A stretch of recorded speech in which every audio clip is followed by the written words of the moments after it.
खुलुमबाय आं सिबि रानि ब्रह्म गोजोन फुंबिलिनि बयनिसिमबो गाहाम हामलायनायखौ जासिहरनाय थाबाय नोंथांमोननि थाखाय आं माखासे खौरां लानानै फैबावबाय अन्नानै भिडिअखौ जोबजासिम नायलांदो तामुलपुर जिल्लानि सिङाव थानाय बगाजुलि दहलापारा गामियाव गिथावना मोनसे जाथाय बमा बेरनायजों सासे बर' गथ'नि जिउ खहा आरो गुबुन सानैया जखम बमा बेरनायजों जिउ खोमानांनाय गथ'सानि मुङा इमा बर' बिथाङा 13 बोसोर बैसोनिमोन ओजोंहाय 10 बोसोर बैसोनि महित बसुमतारी आरो निजिरा रामसारी 35 बोसोर बैसोनि बिथांमोनहा गोब्राब जखम जादों जाथायनि सोमोन्दै मिथिनो मोननाय बायदिब्ला राजु रामसियारि मुंनि सुबुंनि न'नि उनथिंजाय दंग दंमोन बेनिफ्रायनो बमाखौ मोननानै लानानै फैदोंमोन उन्दै उन्दै गथ'साफोरा बेयावनो गेलेबाय थानाय समावनो बमाया बेरनानै होदों जायजों इमा बर'आ टुक्रा टुक्रि जानो गोनां जादों बमा बेरनायजों मोदोमनिफ्राय आथिं आखाइ बेफोरो आलदा आलदा जायगायाव गोग्लैदों बेजों हमदांनो हायो बमाया जोबोद गोख्रोंमोन ओजोंहाय महित बसुमतारी आरो निजोरा रामसारी बिथांमोनहा जखम जानो गोनां जादों आरो बिथांमोनखौ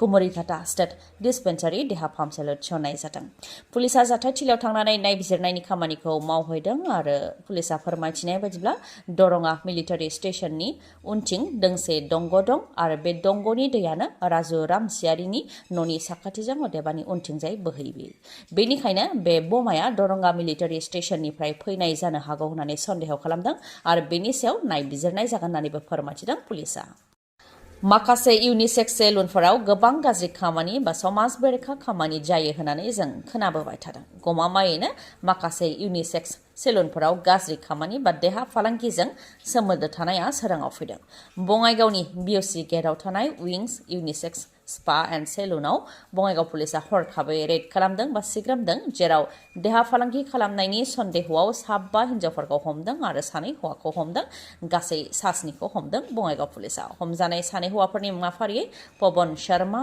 आरो आहिदुल इस्लाम गासै 7 हमदों बङाइगाव पुलिसा ओनसोलनि रायजो राजाफोरा बेखौनो फोरमायथिदों दि माखासे इउनिसेक्स सेलुनफोराव देहा फालांगि जानाय बा समाज बेरेखा खामानि जानायखौ सिगांनिफ्रायनो समाज बेरेखा जानायखौ अजद मोनबोबाय थादोंमोन बङाइगाव टाउननि गेजेरावनो बेफोरबायदि खामानि जानायजों गासै बङाइगावनो गाज्रि मुं मोनो लोगोसे लाइमोनफोरा बेफोरनिफ्राय गाज्रि सोलोंनो मोनो बेनिखायनो असिया जाहाथे बेनि सायाव गोख्रों राहा लायो बेनि थाखायबो खावलायो ओनसोलनि रायजो राजाफ्रा जाख्ल'नाय गैयै बिटिसिआव जाख्ल'नायनि गेदेर चक्रआ सोराङाव फैदों प्रमद बर'नि बिफान सोलोंथाइ बिफानाव कौटि रां जाख्ल'नायनि अजद होनानै दिल्लीनिफ्राय आयेननि नटिस हरदों बड'लेण्ड इउनिभार्सिटिनि भाइस चेन्सेलरजों लोगोसे बिटिसिनि एडुकेसन डाइरेक्टर जगदीश ब्रह्म बिटिसिनि सेक्रेटारि अमरज्योति बर्मन बड'लेण्ड इउनिभार्सिटिनि लाइब्रेरियान खगेन कलिताजों लोगोसे गंथाम कलेजनि प्रिन्सिपालफोरनिसिम आयेननि नटिस हरदों फरायसाफोरनो बिजाब साप्लाइ खालामनायनि मुङाव कौटि रां जाख्ल'नायखौ मख'दों नटिसआव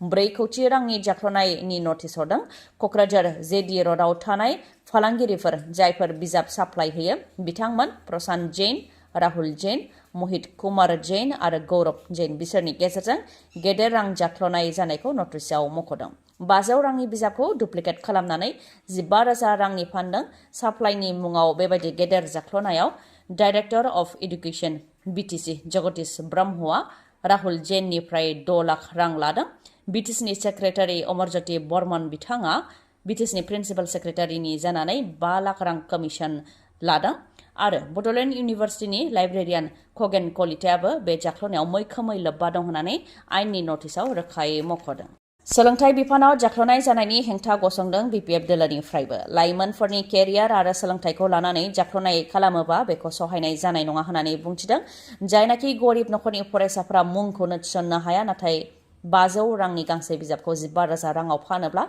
फरायसाफोरा माबोरैहाय सोलोंथाइ लानो हागोन होननानै बिबुंथि होयो आरो बेनि सायाव जाहाथे आयेननि थाबैनो राहा लायो बेनि थाखाय डक्टर हेमन्त बिश्व शर्मानिसिम खावलायो बिपिएफ दोलोनिफ्राय ओजोंहाय जाख्ल'नायनि अजद होनानै जायनो आयेननि नटिस हरदों बिथांनोनो जाथायनि सोमोन्दै नायबिजिरनो बिबान होदों प्रमद बर' बिथाङा जाथायनि सायाव नायबिजिरनो थाखाय सोलोंथाइ बिफाननि सेक्रेटारिनो बिबान होदों प्रमद बर' बिथाङा आरो खौराङाव फोसावनाय बायदि बाथ्राया नंगौब्ला राहा लानाय जागोन होननानैबो बुंथियो प्रमद बर'आ जगदीश ब्रह्म बिथाङाबो बेखौनो फोरमायथिदों दि हायर अथ'रिटिनि बिथोन बायदियैसो बिजाबखौ बायनाय जादों बेयाव जाख्ल'नायनि खोथा गैया होननानै बुंथियो बिथाङा PMAY गेजेरजों जायफोर बिथांमोनहा सोरखारि न' मोननायनिफ्राय थालांनो गोनां जादोंमोन बिथांमोननि थाखाय गोजोनथाव खौरां मिरु सोरखारा आरोबाव PMAY गेजेरजों न' होनो थाखाय थांखि लादों आरोबाव 3,76,000 नखरफोरनो न' होनो थाखाय थांखि लादों।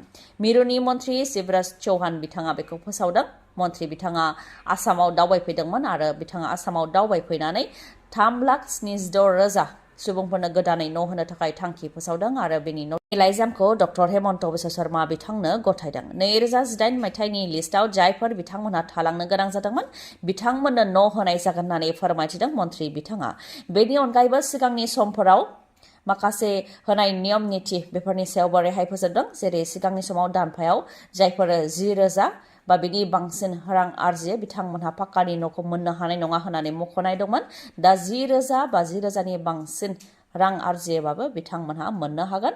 15,000 रांसिम दानफायाव आरजियोबा बिथांमोनहा PMAYनि गेजेरजों न' मोननो हागोन। लोगोसेनो सिगांनि समाव साखा खबनै गारि मटर साइकेल बा स्कुटि थायोब्ला PMAYनि गेजेरजों न' मोननो हायामोन। नाथाय बेखौबो दा रेहाय होबाय, अदेबानि बोखारनानै होनाय जाबाय। दा मटर साइकेल बा स्कुटि थायोब्लाबो PMAYनि गेजेरजों न'खौ मोननो हासिगोन। लोगोसेनो फिसा फिसा आबादारिफोर जायफोरना 5 एकरसिम हा थायोब्ला बिथांमोनहाबो PMAYनि गेजेरजों न'खौ मोननो हासिगोन। गासै गोदानै 3,76,000 न' होनो थांखि फोसावदों मन्त्रि शिवराज चौहान बिथाङा। डक्टर हेमन्त बिश्व शर्मा बिथाङाबो बे हाबाफारियाव बाहागो लानानै फोरमायथिदों दि जायनाखि पन्चायत बिसायख'थियाव माखासे रादायफोर होदोंमोन, जेरै LPGनि बेसेनखौ 300 रां खम खालामनो थाखाय रादाय होदोंमोन, बेनि थांखिखौ लानाय जाबाय जाहाथे दुखियाफोराबो LPG बा गेस मोननो हायो। बेनि थाखाय बे थांखिखौ लानाय जाबाय होननानै फोरमायथिदों आरो गोदानै अरुणोदयखौ थाबैनो होनाय जागोन होननानै फोरमायथिदों। बेनि अनगायैबो प्राइम मिनिस्टार नरेन्द्र मदिखौ साबायखर बावदों, जायनाखि आसामाव 25 लाख सुबुंफोरा पाक्कानि न' मोननो हाबाय। बेनि थाखाय प्राइम मिनिस्टार नरेन्द्र मदिनिसिम साबायखर बावदों आसामनि गिबि मन्त्रि डक्टर हेमन्त बिश्व शर्मा बिथाङा। भारतनि माखासे सेन्सिटिभ इनफरमेशनखौ पाकिस्तानाव हरनायनि दायाव सासे इउटुबारजों लोगोसे गासै 7 एरेस्ट खालामदों पुलिसआ। इउटुबार ज्योति मल्हत्राजों लोगोसे गासै 7 एरेस्ट खालामदों। भारतनि माखासे सेन्सिटिभ इनफरमेशन अदेबानि खोन्थाजाथावै खोथाफोरखौ पाकिस्तान फारसे दैथायहरनायनि दायाव इउटुबार ज्योति मल्हत्राखौ एरेस्ट खालामदों। इउटुबार ज्योति मल्हत्राया ट्रेभेलनि ब्लग बानायोमोन आरो बियो पाकिस्तानावबो थांखांबायमोन, गुबैयै हारियाना हिसारनि थागिबि। नाथाय ज्योति मल्हत्राया भारतनि माखासे खोन्थाजाथावै खोथाफोरखौ पाकिस्तान फारसे दैथायहरदोंमोन बा पाकिस्तान फारसे खौरां हरदोंमोन। ज्योति मल्हत्राया निउ दिल्लीयाव थानाय पाकिस्तान हाइ कमिसननि सासे स्टाफखौ लोगो मोन्दोंमोन। बेनि उनावनो पाकिस्तान इन्टेलिजेन्सजों लोगो मोन्दोंमोन, जायनि गेजेरजों भारतनि माखासे सेन्सिटिभ इनफरमेशनफोर पाकिस्तानाव दैथायहरदोंमोन ज्योति मल्हत्राया। दा ज्योति मल्हत्राजों लोगोसे गासै 7 एरेस्ट खालामबाय पुलिसआ। रायजोनि दाब दाब जायगायाव मैयानि सानाव गिख्रंथाव बारहुंखा बारदों। बारहुंखाया फारसेनिफ्राय सिलिंखार खालामलांदों। बङाइगावनि अभयापुरी मधुपुल गामिजों लोगोसे गोबां गामिफ्रावनो बारहुंखाया फारसेनिफ्राय सिलिंखार खालामलांदों। न' बांनि थिंफोरा बिरखारदों, गेदेर दंफां लाइफांफोरा न' बाङाव बायसिनदों। बेबायदिनो गोबां खहा जानायखौ नुनो मोननाय जादों। आसामनि अनगायैबो निउ दिल्लीयावबो बारहुंखानि सोमावग्लुंनाय। गोदान अशोक नगराव थानाय मेट्र' स्टेशननि उखुमखौ बारहुंखाया बिरखारनानै लांबाय। उखुमा गोबां जायगायावनो लेथेर फेथेर गोग्लैसारनायखौ नुनो मोननाय जादों। बेनि अनगायैबो गेदेर गेदेर दंफां लाइफांफोरा बारहुंखाजों गुबुनानै गारि मटरफोराव गोग्लैसिनदों, जायजों दिल्लीयावबो बारहुंखानि गोहोमखौ नुनो मोननाय जादों।